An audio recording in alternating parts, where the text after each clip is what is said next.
tragic case unfolded in Stockholm, Sweden on August 2nd, 2018. Eric Torell, a young man raised in the Västern suburb of Stockholm, was known for his kind and gentle nature, deeply loved by his family. Eric had Down syndrome, a chromosomal condition that affects both physical and intellectual development. At the age of 20, he had developmentally capacity of a 3-year-old. Additionally, Eric was diagnosed with autism, rendering him unable to speak with mum, being the only word he can say. His mother later commented that Eric had no concept of danger, and his natural assumption was that everyone he met was kind.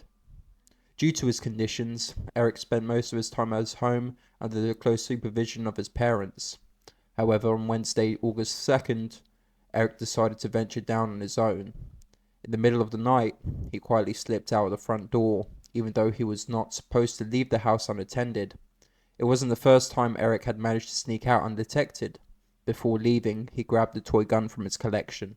In the early hours of the following morning, Eric's mother woke up and realized he was gone. She immediately alerted her husband, and together they contacted the police to report their son missing, providing details about his appearance and mental condition. After hanging up, they quickly dressed out and searched for Eric, assuming that due to his limited mobility, they would find him nearby. Unfortunately, this wasn't the case. Around 4 a.m. on August 2nd, 3 police officers were dispatched to a residential courtyard where residents had reported a man waving a gun and behaving threateningly. When the officers arrived, they ordered the man to drop his weapon. Despite their repeated commands, there was no response. The man was Eric. The officers opened fire, but they didn't shoot just once or twice. Over 25 bullets were fired at Eric. Witnesses later described the scene as a hellfire of bullets. At 5:45 a.m., Eric was pronounced dead at the scene. His death sparked outrage across Sweden, leading to vigils and calls for a review of the use of deadly force by the police. Sweden, with a population of around 10 million, typically averages one fatal police shooting per year. However, in 2018, the number rose to 6. In comparison, the UK, with a population 6 times larger, averages only 4 to 6 police shooting deaths annually. As media coverage of Eric's case intensified, the officers involved justified their actions by claiming that Eric was behaving threateningly and posed a danger to others, and that he was unresponsive to their commands. Eric's mother, Katarina, rejected these claims, stating that the police should have just been able to recognize that Eric had Down syndrome and that there was no way that he would have been perceived as a threat. She described him as the kindest and most peaceful person, capable of only hugging and kissing. There were inconsistencies in the police reports. Initial reports stated that Eric had been shot 3 times in the stomach, but the autopsy revealed that 2 of the shots had struck him in the back.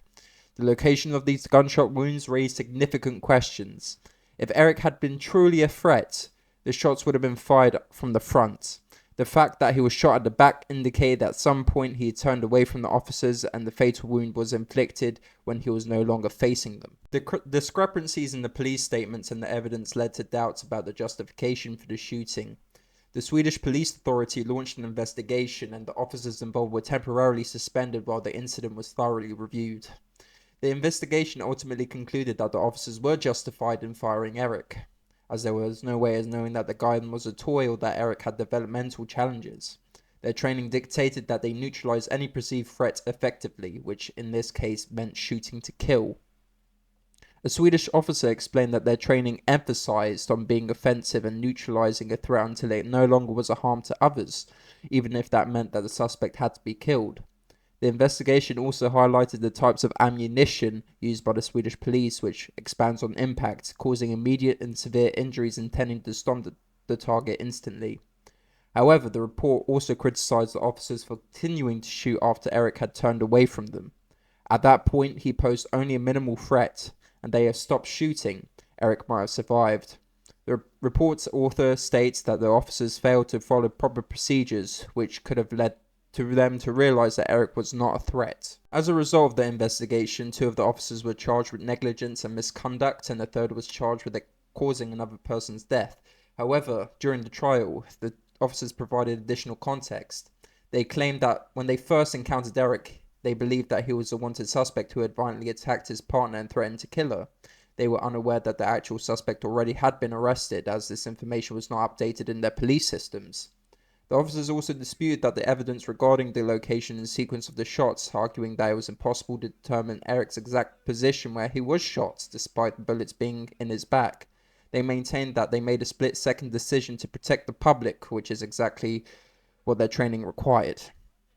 In October 2019, all three officers were acquitted of the charges against them and were allowed to return to their positions. While Eric's family disagreed with the verdict, accepted it. Eric's mother described her son as a wonderful, loving person and expressed her devastation at his death. She questioned why the police had to kill him instead of disabling him with a non-lethal shot, hoping that lessons could be learned from this tragedy to better protect people from developmental and intellectual disabilities in the future. Eric's case is deeply distressing and has led to calls for reform in police training, emphasizing de-escalation and crisis intervention techniques, especially when dealing with individuals with disabilities. It is particularly heartbreaking to think that something as simple as a toy gun set off a chain of events that led to his untimely death.